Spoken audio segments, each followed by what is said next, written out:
Quelles sont tes premières impressions du concert? Gros kiff. Et beaucoup de préparation. Est-ce que t'as vu quand j'ai fait du air piano ou pas? Est-ce que c'était bien? J'ai pas vu le air piano, je suis désolé. Ah oui, alors la seule chose que j'avais pas prévue, c'est comme c'est la première fois que je mettais un kimono, j'imaginais pas que ça tenait chaud comme ça. Et parce qu'après ça te faisait un petit look de boulanger, j'ai bien aimé. Du coup, au break, j'ai dit là, il faut que je retire une couche parce que sinon je vais mourir derrière mes tam-tams. Très bien, très chaud, trop maquillé, pas assez picolé, mais c'était génial. T'avais pas prévu de picole sur scène? J'ai pris une bière, mais elle avait vite descendu. Donc d'après ce que Jacques tu as dit, ça va, les gens chantaient, c'est le principal. Après. Mais tu vois, moi qui suis assez pointilleux, j'ai pas détecté de gros trucs. Ouais, oui, bah on était en train de jouer tous les deux, puis du coup d'un coup, il me regarde, fait merde, j'ai plus de son, je fais ah putain. Et en fait, il m'a dit, il a été déplugué sur son ampli par une des choristes. Il a une. Elle a enlevé le jack sans le faire exprès quand elle passait, et voilà. Comme quoi. C'est pas mal. Ouais, belle histoire, belle anecdote. Voilà. C'est les anecdotes du live. Presque un an de répète, quasiment. Et du coup, bah, voilà, franchement, bluffant ce soir. Je sais pas combien étaient de musiciens, une quinzaine. Donc super, la chanteuse Audrey, elle a vraiment assuré. Bon, franchement, quelques petits accros me concernant au niveau guitare, mais bon, c'est les aléas du spectacle, comme on dit. S'il n'y avait pas de problème, ce serait pas drôle. Exactement, tout à fait. T'as des trucs à raconter et t'as vu que le public était hyper réceptif, franchement. J'ai vu quand t'as fait applaudir, j'ai fait waouh, il a fait applaudir. Ouais, toute voilà, la salle, c'est ça. Et j'ai fait des concerts où généralement il y a deux personnes qui tapent des mains. Bon, bah là, il y en avait 300, donc ça fait plaisir. C'est parti direct, hein. Direct. Un tunnel d'émotion. Je suis rentré là-dedans en ayant très envie, très hâte, et puis ça a passé. Ça a passé comme si ça avait duré quelques secondes, voilà, avec des gens merveilleux sur scène, un moment fort, et puis le public qui était là aussi. Ouais, du lourd. Bon, déjà, je voudrais dire que Fabien est vraiment un connard. Déjà, c'est bon, comme ça s'est arrivé. Wow, on a kiffé, hein. On a kiffé, Silver. Mais est-ce que tu m'as eu? Ça s'est vu, vous avez kiffé. Ouais. Enfin, vous avez kiffé, ça s'est vu. Mais bon, de ce que j'ai commencé à entendre du public, il y avait l'émotion, il y avait effectivement, comme tu dis, cette gradation sur les instants. Et ça, c'est le principal. Bon, en tout cas, on a kiffé. Bon, on a une bonne de potes en plus, donc. C'est toujours plus cool de jouer avec les copains. C'est pas mal, c'est pas mal. Cool. Bah, j'ai pris du plaisir. J'ai vraiment pris du plaisir. J'ai adoré. C'est une formation super. J'ai rencontré des musiciens géniaux. C'est éprouvant. Là, tu vois, j'ai encore du mal à retrouver mon souffle, mais. Super. Voilà, je suis sur mon nuage là déjà là. Je pense que ça va durer quelques jours encore. Non, vraiment, il s'est passé un truc magique là ce soir. Il s'est passé une énergie ce soir. Plus hier, on a fait une répétition générale et on n'avait peut-être pas l'énergie qu'il fallait. Et là, ce soir, on l'avait. D'ailleurs, j'ai discuté avec des gens du public. C'est ce qu'ils ont ressenti, quoi. Certains m'ont dit qu'ils ont senti qu'il n'y avait pas de temps mort, enfin, qu'il se passait toujours un truc sur scène. Qui fait qu'il n'y avait pas de longueur, il n'y avait jamais de longueur. Ouais, alors du coup on a fait quand même la semaine dernière le dimanche une répétition générale pour à la fois caler les morceaux qu'elle n'est pas encore et puis s'approprier le nouvel espace effectivement. Ça a été plus compliqué sur la générale la veille en fait hier parce que en fait on avait des personnes qui se sont rajoutées, donc on avait les techniciens son qu'on n'a pas d'habitude, donc il faut aussi en fait s'adapter avec eux. Parce que les manières de travailler sont différentes, on positionne les retours différemment, etc. Donc il faut pouvoir aussi s'approprier cet espace-là avec ce qu'ils ont fait eux. Et puis aussi on avait les percussionnistes de Sabar qui sont venus hier soir. Donc aujourd'hui c'était peut-être...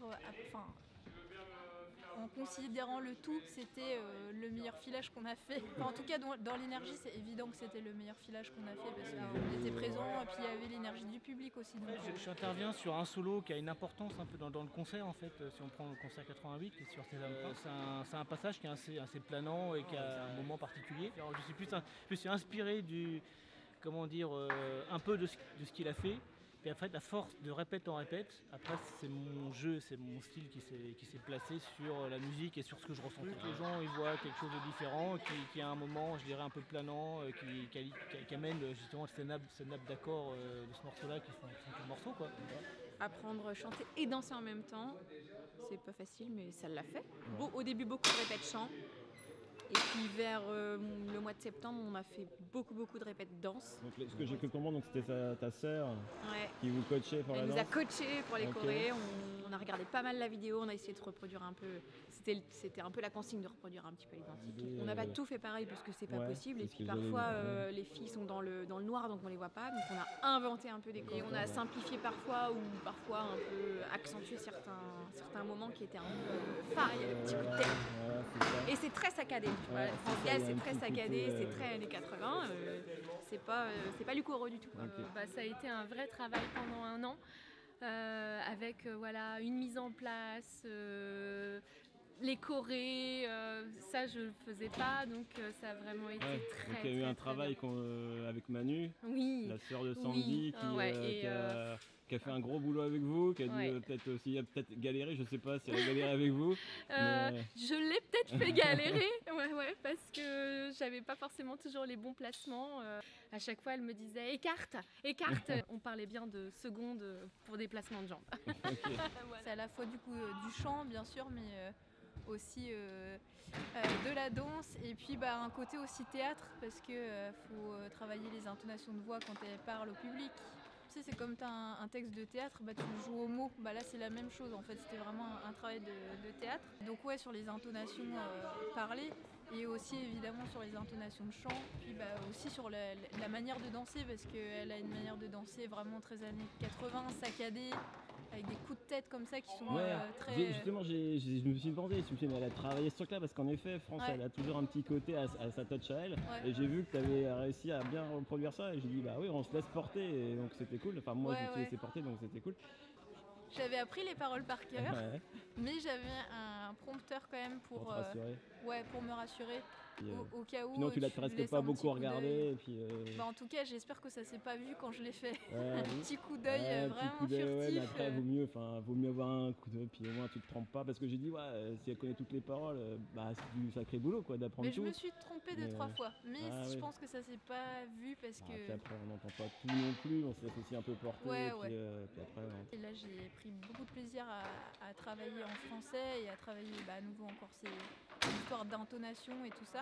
Aussi de revisiter des classiques des années 80 qui ont fait beaucoup plaisir à la génération de mes parents. Et ouais, c'était plaisant de s'engouffrer dans cette ambiance-là. Ouais. J'ai pu apporter aussi un petit peu ma patte rock, on va dire, sur ce set.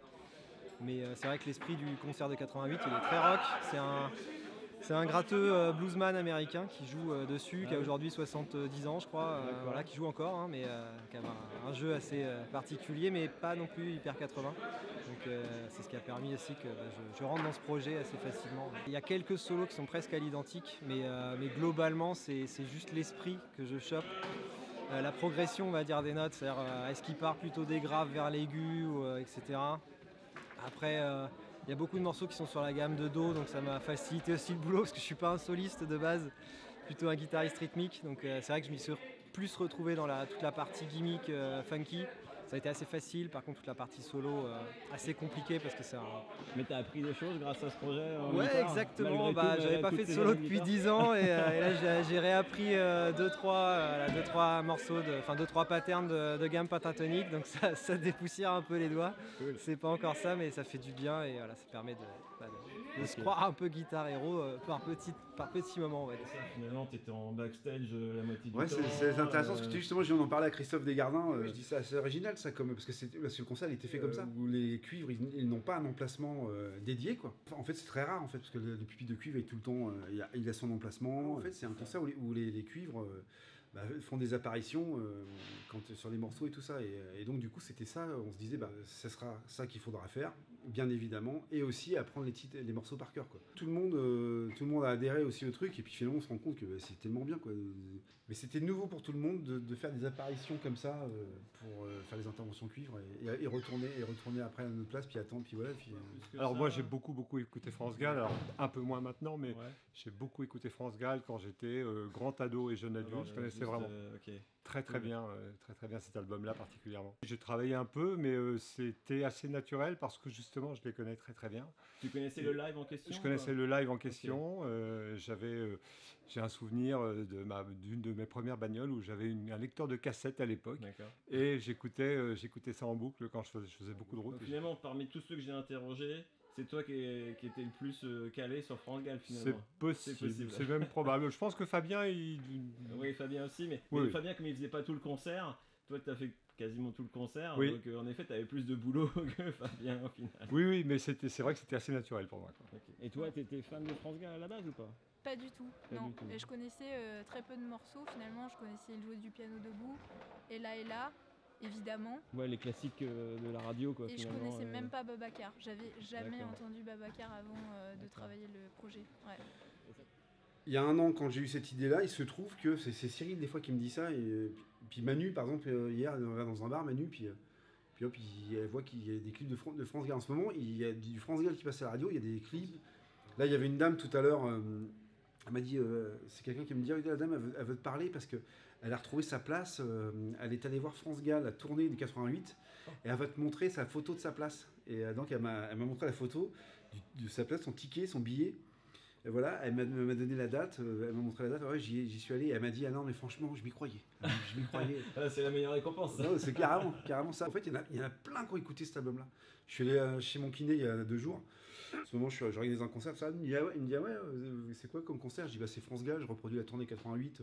Il me dit, ouais, je vois bien qui c'est. Il me dit, oui, il y avait Yannick Top à la basse.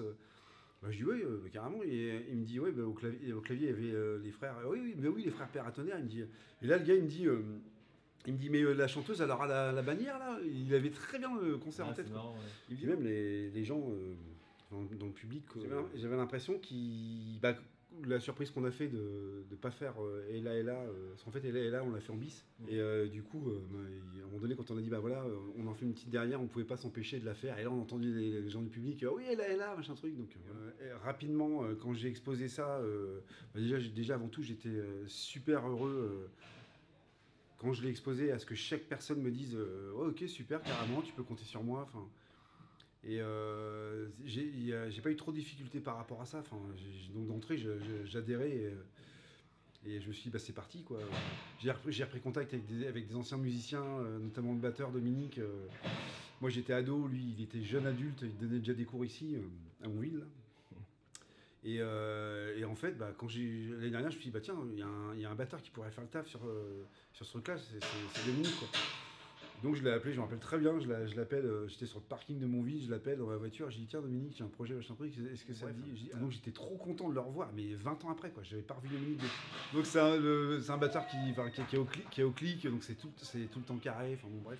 Après ça, Vincent aussi, le saxophoniste que joué, je te dis, Vincent, pareil, lui, je l'ai connu à Montville, mais il était tout gamin. Et je le suivais un petit peu sur Facebook, parce que je sais que c'est un très bon musicien. Plus de la moitié du groupe, il constitue le groupe Sabian Friends, quoi.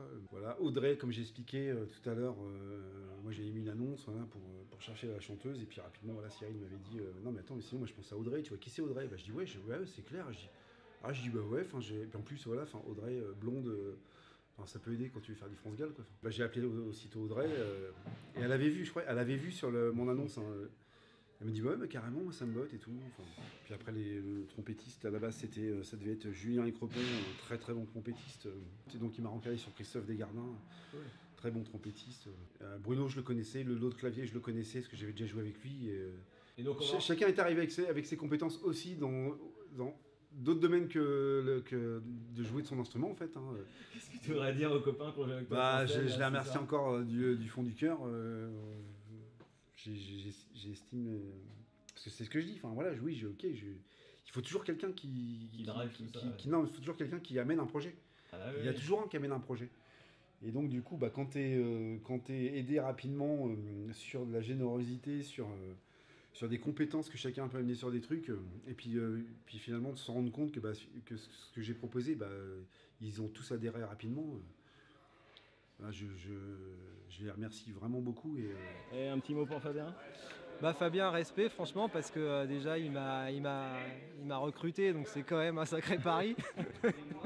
Sur le papier, j'aurais pas signé. Et puis chapeau parce qu'il a mis en commun beaucoup d'icos d'horizons différents, et voilà, c'est presque la première fois je crois ce soir qu'on joue ensemble tous. Et c'est sympa, voilà. C'est l'énergie du live et de la musique, c'est quand même assez magique. Donc, bravo à lui. Je voudrais remercier Fabien infiniment. Je l'aime. J'aime tous les musiciens qui font partie de cette promotion. J'ai découvert des personnes merveilleuses, humaines, et puis des talentueux musiciens. Et j'ai pris énormément de plaisir. Voilà. Ça s'est vu. Merci Séverine. Merci. Merci parce que c'est une confiance quand même. On est parti sur rien.